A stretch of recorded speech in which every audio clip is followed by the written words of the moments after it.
First of all మహర్షి రాఘవ 100వసారి మా blood బ్యాంక్లో Chiranjeevi charitable trust ఆ బ్లడ్ బ్యాంక్లో రక్తం దానం ఇవ్వడం జరిగింది.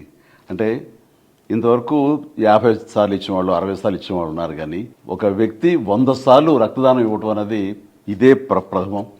ఇలాంటి సందర్భంగా మా మహర్షి రాఘవని మనస్ఫూర్తిగా మా ఇంటికి ఆహ్వానించి నేను అభినందించడం నాకు ఎంతో సంతోషం కలిగిస్తుంది. సో నిజంగా చాలా గ్రేట్ రాఘవ. అంటే మేము బ్లడ్ బ్యాంక్ ఫస్ట్ టైం పెట్టినప్పుడు మురళీమోహన్ అన్నయ్య ఉన్నారు అక్కడ. ఫస్ట్ బ్లడ్ డొనేట్ చేసింది అన్నయ్య, ఆ తర్వాత అదే రోజున మీరు ఇవ్వడం జరిగింది. అప్పటి నుంచి ఈ రోజు వరకు కూడా క్రమం తప్పకుండా మీరు 100 సార్లు ఇవ్వటం అనేది ఆషామాషి విషయం కాదు. ఈ గెస్చర్ ఇది ఎంతోమందికి ఇన్స్పిరేషన్గా ఉండాలి, మరి ఎంతోమంది మోటివేట్ అవ్వాలి. అండ్ ఈ రోజున రక్తం కాపాడబడి ప్రాణాలు నిలబెట్టుకునే వాళ్ళు ఎంతోమంది ఉన్నారు. ఇలాంటి దాతలు ఇవ్వటం వల్లనే అది సాధ్యమైంది. Very happy. రైట్.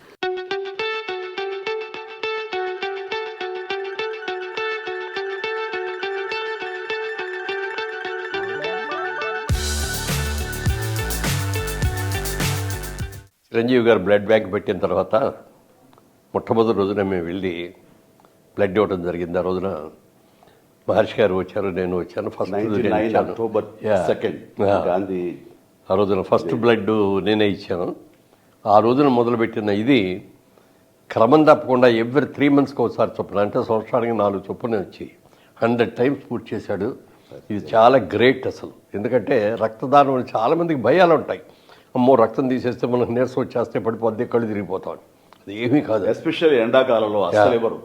ఇది ఆల్మోస్ట్ ఏప్రిల్ అండ్ ఇంత హాట్ సమ్మర్ లో తను ఇచ్చాడంటే అదన్నీ కూడా మూఢ నమ్మకాలు అని మరొకసారి నిరూపించాడు. నూతులోంచి నీళ్లు తోడిని కొద్దీ కొత్త జలం ఎట్లా వస్తుందో రక్తదానం చేసిన తర్వాత బ్లడ్ కూడా జనరేట్ అట్లాగే అవుతుంది. అందుకని ఎవ్వరూ కూడా భయపడక్కర్లేదు. శుభ్రంగా యంగ్గా ఉన్నవాళ్ళు, ధైర్యంగా ఉన్నవాళ్ళు, గట్టిగా ఉన్నవాళ్ళు రక్తదానం చేస్తే 10 మందికి ప్రాణాలు కాపాడే వాళ్ళు అవుతాం. అది మాత్రం గుర్తుపెట్టుకోండి అందరూ. Thank you.